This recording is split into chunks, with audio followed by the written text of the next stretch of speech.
Kingdom's calling, chains are falling, hope is dawning, bright and true.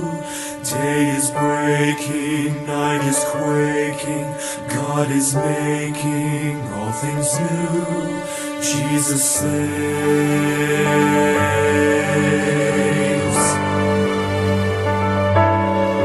Hear the heart of heaven beating, Jesus saves, Jesus saves, and the hush of mercy breathing, Jesus saves, Jesus saves. Hear the host of angels sing, glory to the newborn King, and the sounding joy repeating, Jesus saves. See the humblest hearts adore Him, Jesus saves, Jesus saves, and the wisest bow before Him, Jesus saves, Jesus saves. See the sky alive with praise, melting darkness in His blaze. There is life forevermore in Jesus saves. We will live our sorrow sharing, Jesus saves, Jesus saves. He will die our burden bearing, Jesus saves, Jesus saves. It is done, we'll shout the cross, Christ has paid redemption's cost, while the empty tombs declaring, Jesus saves. Rising up so vast and strong, lifting up salvation's song. The redeemed will sing forever, Jesus saves.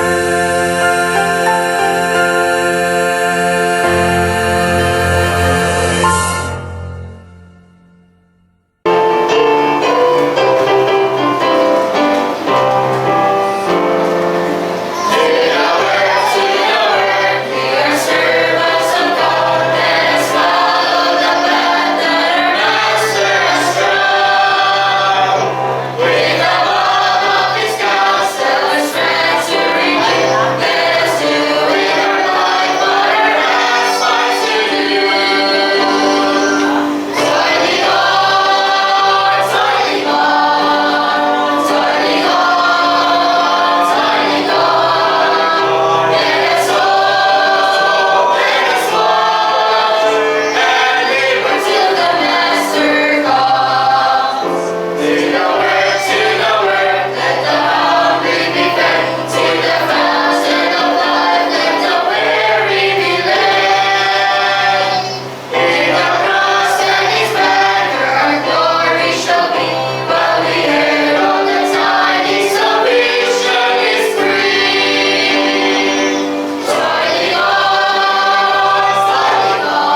Kini nausab si June Harata sa Emmanuel Bible Baptist Church, Mactan Sibris.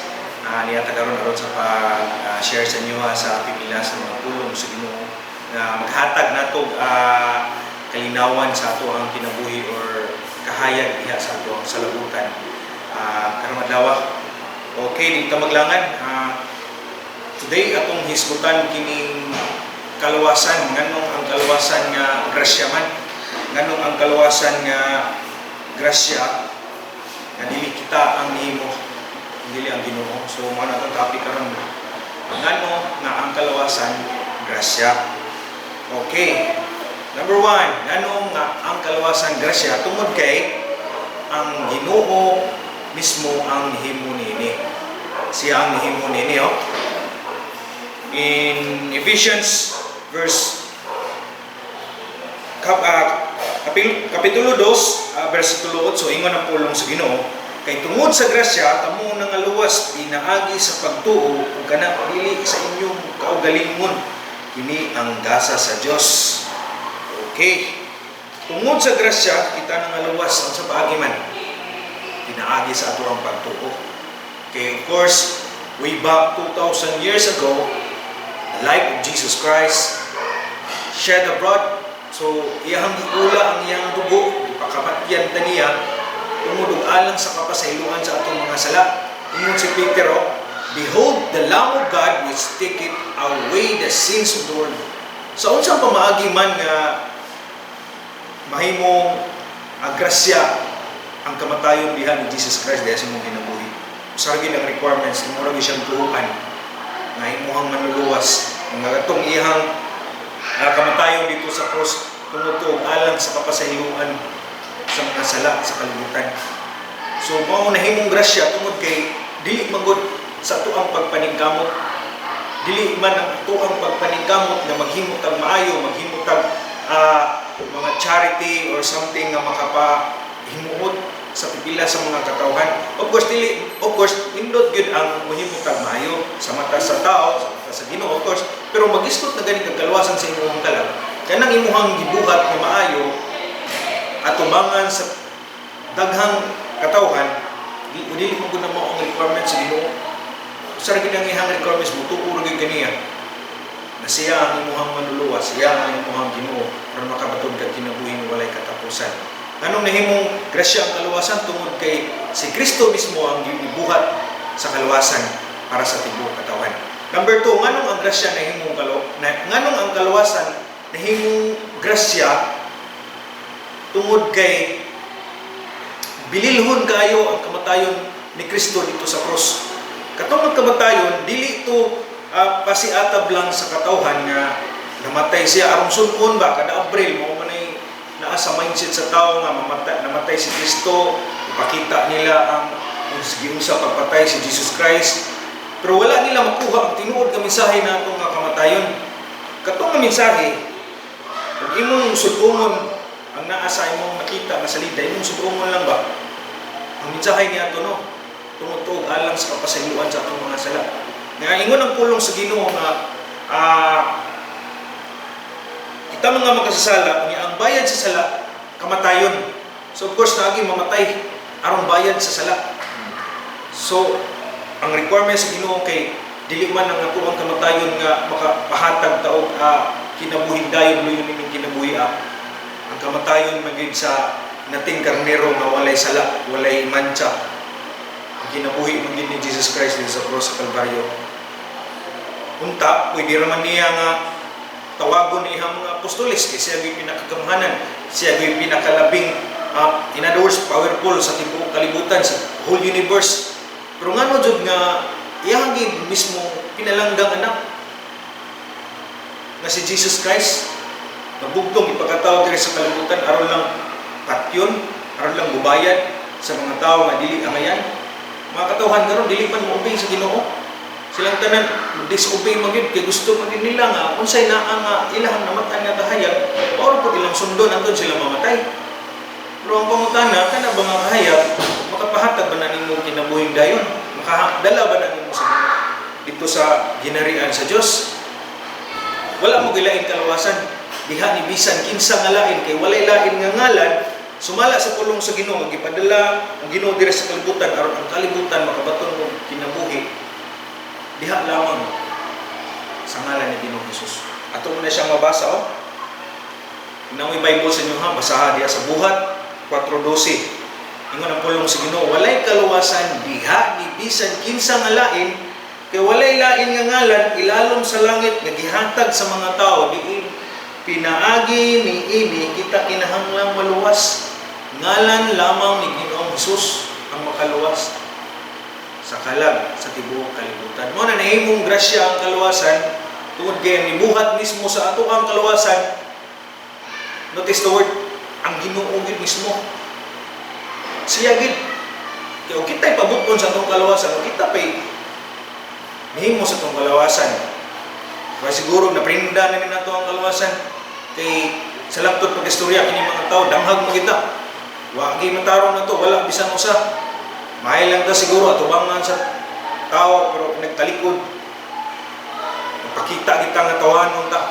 So mo naghihimo gid sa Ginoo aron siguro ang kalawasan nyo. Ihimo gid niya ang iyang kinabuhi, iyang kamatayon dito sa cross. Para lang naari seguridad ang atuang kinabuhi. Kung man ini kinabuhi always remember mga higala, nagkamatay na to. Dili baya ingon nga tapos na ang tanan. Sinugdanan pa lang na sa kasakit ng atua unyang matagang taman human ini kinabuhi. Kaya again, kung naa kay manuluwas, langit ka. Na kay Kristo sa imong kinabuhi, langit ka. Kay mo na isaad niya, imo siya, tumuo ka ni Ginoong Hesus. Tumuo wa siya mingon, tumuo ka ni Ginoong Hesus, ubuhata yang gibuhat aron ka malangit. Ingon siya ang requirements nga aron ang tao makabaton og kinabuhing dayon. Tumuo ka ni Ginoong Hesus, ikaw maluwas ug ang imong panimalay. Kung dili sa kamuto sa Ginoo, ang kapungot usab sa Dios magapabilin diha kanimo. Awa, atong pamatud-anak nga nganong mapungot ang Ginoo sa mga tao nga dili mo tuo diha sa yahat. Usa, ipadala niya diri sa kalibutan ang mao si Jesus Christ. Awa ang Juan kapitulo 3 versikulo 36. Awa ang pulong sa Ginoo ha. Juan 3 kapitulo 3 versikulo 36. Ano ang pulong sa Ginoo? Siya nga nagatuo sa anak adunay kinabuhing walay katapusan. Ura gid mo na nahimong grasya tungod sa dako nga pagtuo ng anak ko. Adunay kinabuhing walay katapusan ug siya nga wala nagatuo sa anak dili makakita sa kinabuhi apan ang kapungot sa Dios nagapabilin diha kaniya. So maunay dangatan sa tao nga bisag unsaon pagwali sa pulong sa Ginoo nga dawata sa Kristo aron makabaton ka kinabuhing walay katapusan, dili gid nito mutuo diha sa mensahe sa pulong sa Ginoo. Wala gid siya paingnan. Always remember human ini kinabuhi na igwa ka lugar ang pagatuo ng tao. Langit o impierno. Kana kay di man ka mutuo sa diyang buhi pa ka nakadungog ka sa mensahe sa pulong sa Ginoo nga unta mutuo ka ni Kristo nga mo'y manluluwas wa jud ka mutuo kining kapungot nga gisulti diri mo niyang impierno itambog unya ka sa linaw nga kalayo nung dumibaya nga dili nagkamatay na to dili baya ingon nga impas na tanan utang or what finish na no dili sumala sa pulong sa Ginoo na impierno nga nagkaabot sa mga tao nga dili mutuo niya diha kaniya. So, sa 1 Peter chapter 1 verse number 9. 1 Peter chapter 1 verse number 9, no? Awa. Nga nagadawat sa sangputanan sa inyong pagtuo bisan ang kaluwasan sa inyong kalag. Sangputanan sa ato ang pagtuo diha ni Kristo kaluwasan sa atong kalag. So pagkanindot nga ang kaluwasan grasya kanang grasya babot ipasabot nga kanang gihatag nimo ba nawa nimo buhati mao nay grasya nang example birthday ba nimo nagsaulog baka sa imong kadlaw nga nagkauhan ugos tagaan ka gasa kana siya wa gina nimo bayri so samang paagi ang ato ang kaluwasan nga magabaton ta ginari magabaton ta kinabuhing dayon kauban ni Kristo pinaagi rin sa itong pagtuo. Ingon no, kung balikon pagbasa, nga nagadawat sa sangputanan sa inyong pagtuo, bisan ang kaluwasan sa inyong mga kalag. So, ang atong pagtuo, musangpot ni sa kaluwasan sa atong mga kalag. Sa asang tamutuo, ngalan lamang ng Ginoong Jesus na namatay, ginubong, ug nabanhaw. Mo itong pinaka-gospel. Mo ito ang mensahe sa ihang kamatayon nga namatay siya, nga of course, wala siya nagpabiling sa lubnganan. Siya mismo nagpamatuod nga ang tao mabanhaw yun. Kaysa ikatulog adlaw, nabanhaw siya. Nga si Jesus Christ mismo ni Saka Badili. Nga nagpakita pa ganyan siya sa iyang mga inuman nga buhi din siya. So samang pagi kita mamatay ta, humanining kinabuhi adto kita niya. Ingon man siya, in my Father's house are many mansions. So dili in ordinaryo nga lugar ang gihatag sa Ginoo, ang giandam niya sa Ginoo diri nato. Mansion ha. Always remember ang Ginoo tag-iya sa tanang butang ng universe. Siya tag-iya sa kalibutan, gagmay dagko ng mga butang, tagaan ng squatter. No, dili na mo mahitabo sa itong hinabuhi. Buhi lamang siya. Dawata siya nga imuhang maluluwas. Kay kining atong kinabuhi diri karon, as you notice, daghang mga problema nga niabot, daghang mga katalagman nga niabot, daghang mga butang nga wala na to expect nga mahitabo sa kalibutan karon apan nagkahitabo. Pipila lang na sa mga kabubuton sa Ginoo diri sa iyang pulong, sa mga butang nga mahitabuon niya sa tuwang kinabuhi diri sa kalibutan. So we'll never know kung sa tiniha kuhaon. Importante ra gid no, nga madawat na nimo nga grasya before kaniya kuhaon. Grasya sa kaluwasan kanang imong madawat si Kristo na imuhang personal nga manluluwas. Aron makabaton kag kinabuhing walay katapusan. Imagine lang ang imong kinabuhi diri sa kalibutan, naglisod pa ka. Ya sa dihang mamatay na ka, may perno pa jud ka. Mani pinaka makaluluoy. Okay ra bisag naglisod ta, ang importante no nga naagi ta Ginoo sa tong kinabuhi. Again, kining tanan lumalabay ra ni. Naatay duha ka butang nga atong pag-atuon unya kung manining kinabuhi. Always remember, ug naa kay Kristo langit ka. Wala kay Kristo, wala kay manluluwas kay imuhang gi-reject ang pulong sa Ginoo, kay lagi naa kay relihiyon, naa kay gimad-an nga kahayag, mao na imong sundon. Imuha sa nang desisyon. Kay kining kaluwasan mo God, it's a matter of faith man eh. Kinahanglan mutuo jud gani ini. Bisag wala nimo makita, pero naaman ato mabasa, mapamatud-an nato sa pulong sa Ginoo nga siya gid ang kaluwas, siya gid ang dalan, kamatuoran ug ang kinabuhi. Walay bisan kinsa nga makaadto sa mahan apan pinaagi ra gid niya. Walay lain nga ngalan lamang ni Ginoong Hesus ang makaluwas sa tibuok kalibutan. Ay ang kalibutan karon mga tao nagakamatay, mga tao dili hibaw-an ug sa kuhaon sa Ginoo. Again, manaa may virus o wala, mamatay gid ka, man-igi na. Nya kanang imong pagka bisan pag healthy living ka, dili na mo garantiya sa imo nga dili ka kuhaon sa Ginoo. Usa ni mga adlaw mga tubang kita sa Ginoo. Nya dili baya ka nang imong pagkamaayo ang tan-awon sa Ginoo. Kung dili ang tan-awon sa Ginoo, kung naa ba kay manluluwas, kung imuha na bang gidawat si Kristo nga imuhang manluluwas. Kay again, walay ni bisan kinsa nga tao na makaadto sa amahan apan pinaagi lamang kaniya. Wala uui siya kay samputanan sa imong pagtuo diha ni Kristo, kaluwasan sa imong kalag. So I hope nga sabtan unta nimo nga pipila ka mensahe nga nganong nahimo nga grasya ang kaluwasan tungod kay ang Ginoo mismo nagud nihimo niini.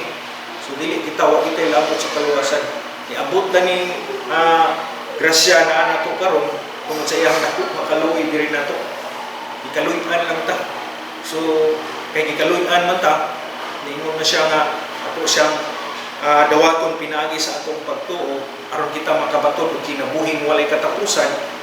Mao ra ginaiyang requirements, wala dito niya gilisod-lisod. Inana ka maayo atong Ginoo, inay na ka maluluyon ng atong Ginoo. Mao nga akong isulti sa inyo karon sa dili pa uhigid ang tanan ha, mubiya ka ning kalibutan ha. kinahanglan nga nadawat na gini mo siya. Kaya gini nagkamatay nimo bisan pagtibuok kalibutan maampo sa imong kalag. Dili na gini siya maluwas. Ano sa ang kalawasan? Ito basahon. Duha.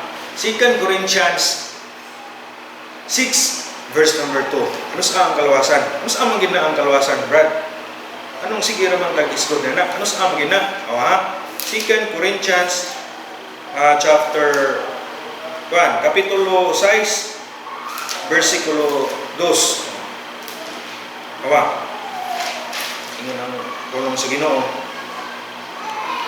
Kay siya nagaingon, ako nakadungog kanimo diha sa panahon nga gikahinangpan, ug sa adlaw sa kaluwasan ako nagtambag kanimo. Tanawa karon mao ang panahon nga gikahinangpan, tanawa karon mao ang adlaw sa kaluwasan. Ano sa kaluwasan, mga higala? Karon, samtang makapaminaw pa ka, samtang makatuo pa ka, kaya ang kaluwasan inagkamatay nimo, dili naging ka maluwas. Again, bisan tibuok, banay pa nimo ang muampo sa imo, aron ang imong kalag moadto sa langit, gikan sa impierno, dili na gid mahitabo. Karon ang adlaw sa kaluwasan. Nasamtang madungog pa nimo ang mensahe sa pulong sa Ginoo na si Kristo mao ang manluluwas, wala na ilain pa. Tagaig na kong pagtagad. Ug nasabtan nga nimo ang mensahe sa pulong sa Ginoo karon. Pwede ka muluhod, magpiyong ka sa imong mga mata, mag-ampo ka sa Ginoo. Mangayo ka pasaylo, magkinusol ka sa imong mga sala, ug ang imong pasudlon sa Ginoong Hesus diha sa imong kinabuhi. Imo siyang tuhuan mo makadala nimo sa langit. Tukuran mo gunitanan, mao ni ang kaluwasan na himong grasya tungod kay gibuhat na sa Ginoo ang tanang kabayaran sa atuhang mga sala. Adto nga kamatayon niya dito sa krus, enough na to aron ikaw maluwas ug ang imong panimalay. Tuhi siya mga higala ha, dawata siya nga imong maluluwas. Wa na laing makaluwas, siya ug siya ra. Okay, daghang salamat sa inyo ha. So, mga tuwa mga sa aking karoon dawa, I hope na nakuha na pagtulungan karon nag-ampo mi nga sa nila mga dawa makita ta dito sa langit. Daghang salamat, umayong adlaw kaninyong tanan, ininausap si Brother June Harata sa Emmanuel Bible Baptist Church. Kung daingon, daghang salamat, ang Diyos sa panalangin. Kung ikaw nagatuo sa pulong sa Dios mahitungod sa kaluwasan, pag-ampo ani nga inampuan, Ginoong Hesus, usa ako ka makasasala ug dili angayan sa langit. Salamat sa imong kamatayon didto sa krus alang sa kabayaran sa akong sala. Pasaylo ako sa akong mga sala ug akong angkunon si Ginoong Hesus nga akong manluluwas. Pasudla si Ginoong Hesus sa akong kasing-kasing kay gusto kong malangit. Sa ngalan ni Ginoong Hesus Kristo. Amen.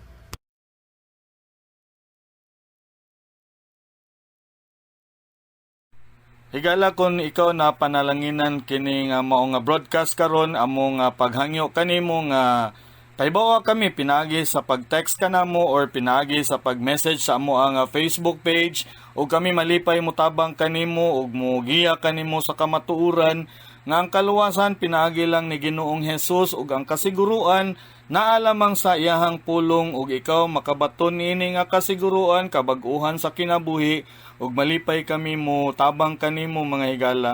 Kini na sab si Pastor Mark Sasidon, daghang salamat ug maayong adlaw ninyong tanan.